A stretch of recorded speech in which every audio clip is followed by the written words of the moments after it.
আলু আর এই মটরশুঁটির তরকারি।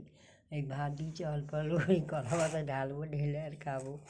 কেন ঠান্ডা না হলে আমার খুব খিদে পেয়েছে বন্ধুরা, খুব খিদে পেয়েছে। কী বলবো, আমাদের খাওয়া দাওয়া ঠিক হচ্ছে না।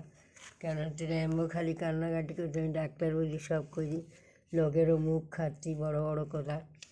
আমাদের নাকি স্ট্রিট ডগ, ওর সব বড় লোক তো, ওই সব বড় বড় জাতের ডগ, তারা কাঁদে না, ডাকে না, কত রকম টোন মারছে। আমরা নাকি ডাক্তার দেখাই না, মাস্ক কিনি না, বড় বড় কত রকম কথা বলছে, সব শুনতে হচ্ছে আমাদেরকে। কিন্তু আমরা সব করেছি, তোমরা আগে প্রেসক্রিপশানও দেখেছো, সব কিছু। খালি উল্টোপাল্টা আজে বাজে কথাগুলো বলে, খালি রাস্তায় নিয়ে যাও, ওকে ছেড়ে দাও, এই করাও ওই করাও, এই নোংরামি জিনিসটা বলে কিছু কিছু। বন্ধুরা তোমরা কিছু মনে করবে না, এইখানে এই ধরনের লোকজনগুলো আছে, তারা এইভাবে বলে। একজন চেল্লালে শতকজন ছুটে আসে চারদিক থেকে। কী বলবো বলার, আমরা না বুঝে শুনে উল্টোপাল্টা জায়গায় ঢুকে পড়েছি।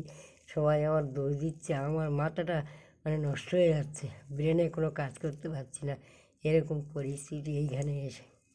আগে আমি জঙ্গলে ছিলাম, ঠিক ছিলাম, এখন তো জঙ্গল গ্রহ থেকে মঙ্গল গ্রহে এসে অবস্থা আমাদের একবারে দুর্মঙ্গল হয়ে গেছে, দুর্মঙ্গল। এরকম অবস্থা বন্ধুরা, দেখো বলতে বাধ্য হচ্ছি। ভেবেছিলাম জায়গাটা খুব ভালো, কিন্তু অত সুবিধার নয়, সেটাই আমি দেখছি। আমাদের খাওয়া দাওয়াই উঠে যাচ্ছে এই পরিস্থিতি এখন।